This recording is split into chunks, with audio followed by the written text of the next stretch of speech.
അനഘേ മോളെ മതി ഇറങ്ങിയത്, എഴുന്നേറ്റ് പോയി പഠിക്ക്. അവളെയും കൂടെ വിളിക്ക്, എന്നിട്ട് ആ പാത്രത്ത് വെക്ക്.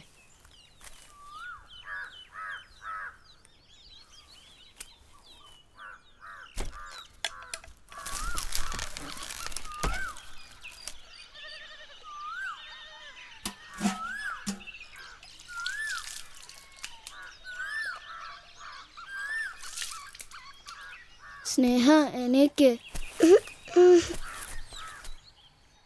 എന്നാ അവിടെ കിടന്നോ, അമ്മയുടെ കയ്യിൽ നിന്ന് കിട്ടിക്കോളൂ.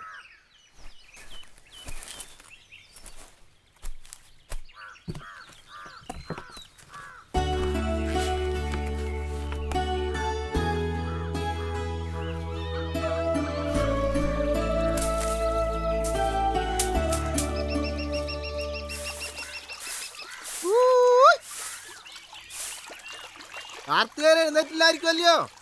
രാപ്പിൽ ഇന്നലെ നല്ല വേളായിരുന്നു.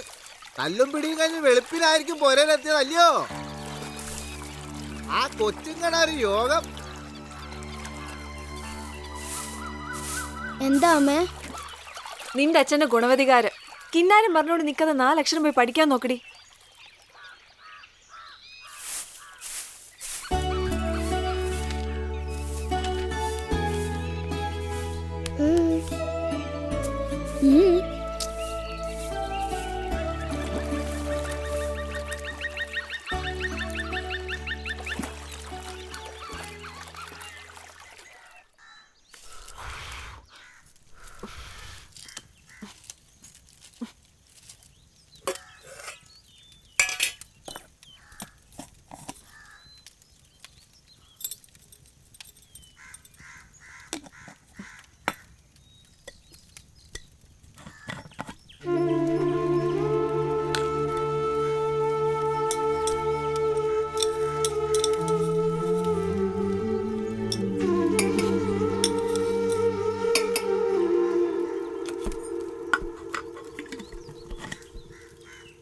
അനഘേ, എടി കിടന്ന പാ ചുരുട്ടി വെക്കാൻ ഞാൻ പറഞ്ഞോ? അസത്തുക്കള്.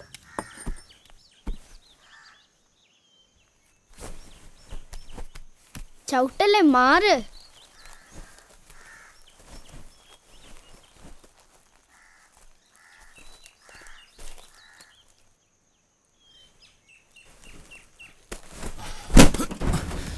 നാശം, ഉറങ്ങാനും സമ്മതിക്കില്ല. മര്യാദക്ക് ഇരുന്നില്ലെങ്കിൽ അടിച്ച് തൊലി വിളിക്കും ഞാൻ. ഊട്ടി ശവം.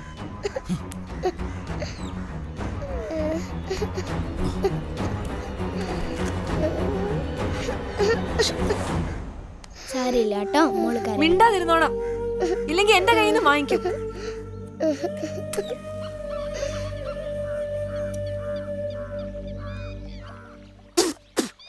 എന്താടി ഇത്? ചായോ കഷായോ?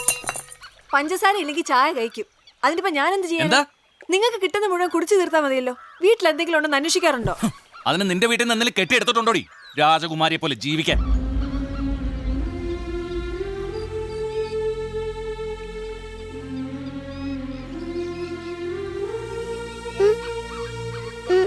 കിട്ടിയെങ്കിൽ നന്നായി. എന്ത് കണ്ടോണ്ട് നിക്ക? കുളിച്ചിട്ട് സ്കൂളിൽ പോകാൻ നോക്ക്.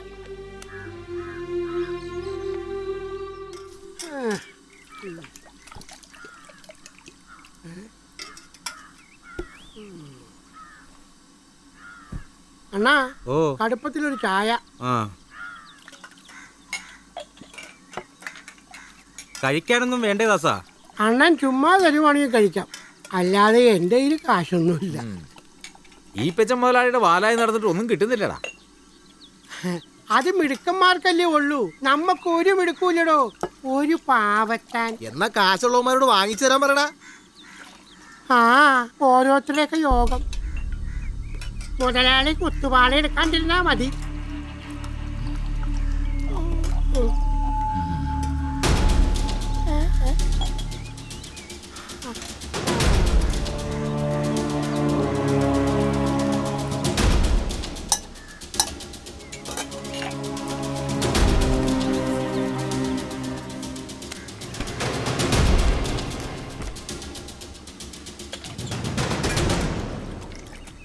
എന്ത് കണ്ടിട്ടാ ഈ പെച്ച മുതലാളി ഈ വരത്തിനെയൊക്കെ പണിക്ക് വെച്ചിരിക്കുന്നത്? ഒരു ദിവസം മുതലാളിയുടെ കസേര കയറി അവനിരിക്കും, അന്ന് അങ്ങേര് പഠിക്കും. നിങ്ങളൊക്കെ കണ്ടോടാ. ഒന്ന് അടങ്ങി നിൽക്കടി അസത്തെ. ആ അമ്മേ, പരീക്ഷ ഫീസ് എല്ലാവരും കൊടുത്തു. ഇനി ഞാൻ മാത്രമേ ഉള്ളൂ കൊടുക്കാൻ. കൊടുക്കാം മോളെ. അച്ഛനോട് ചോദിച്ചാൽ ഇനി പഠിക്കണ്ടെന്ന് പറയും. പിന്നെ എവിടുന്നാ? പൊട്ടിച്ചു. എന്തിനാടി അതെടുത്ത് കളിച്ചത്? നശിപ്പിക്കാനുണ്ടായ സാധനം. വേണ്ടമ്മേ.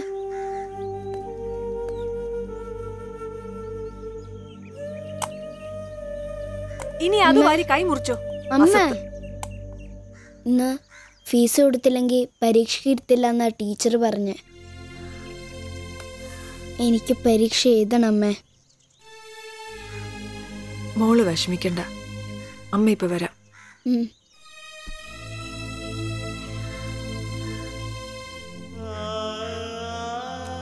സാരിയില്ല കേട്ടോ, നമുക്ക് വേറൊന്ന് വാങ്ങാം.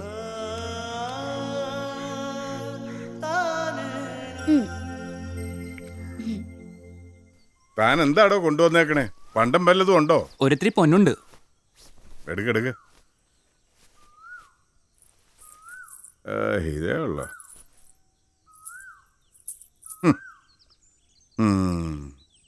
ഒരു 80 രൂപ തരാം.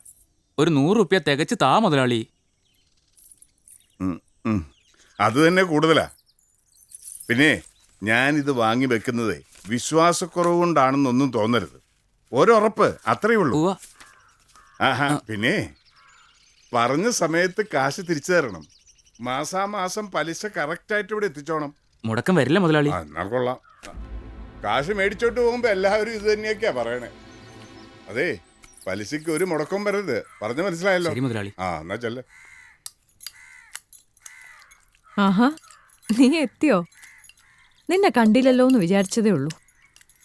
കുറച്ച് ഉപ്പ് മാങ്ങയാ, ഏട്ടന് വലിയ ഇഷ്ടാ. അനക്ക സ്കൂളിൽ പോയില്ലേ? ആ കുട്ടി 4 അക്ഷരം പഠിക്കട്ടെ. അവളെ കൊണ്ട് നിനക്കൊരു ഗതി ഉണ്ടാവും. അനഘയ്ക്ക് പരീക്ഷാ ഫീസ് അടയ്ക്കേണ്ട അവസാനത്തെ ദിവസമാ. അവളുടെ അച്ഛനോട് ചോദിക്കാൻ മറന്നുപോയി.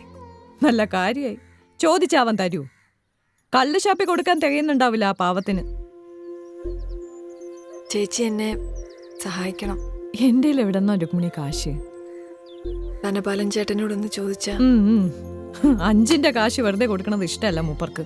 മാത്രമല്ല, നീ മുന്നേ വാങ്ങിയ പൈസ ഒന്നും തിരിച്ചു തന്നിട്ടില്ലെന്ന് ഏട്ട എപ്പോഴും പറയും. നീ ഇവിടെ നിൽക്ക്. കുട്ടിയുടെ പരീക്ഷയുടെ കാര്യത്തിനല്ലേ, ഞാൻ ഒന്ന് നോക്കട്ടെ.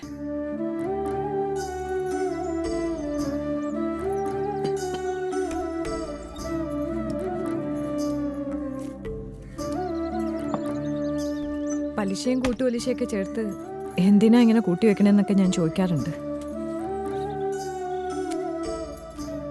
അനുഭവിക്കാൻ ഒരു സന്തതി ദൈവം തന്നില്ലല്ലോ. കുട്ടികളുടെ കാര്യത്തിലെങ്കിലും ഒരു ശ്രദ്ധ വേണമെന്ന് കാർത്തികനോട് പറഞ്ഞൂടെ നിനക്ക്? കുറച്ചൊക്കെ തൻ്റെ ഇടം കാണിക്കു കുട്ടി. ചെല്ലട്ടെ ചേച്ചി.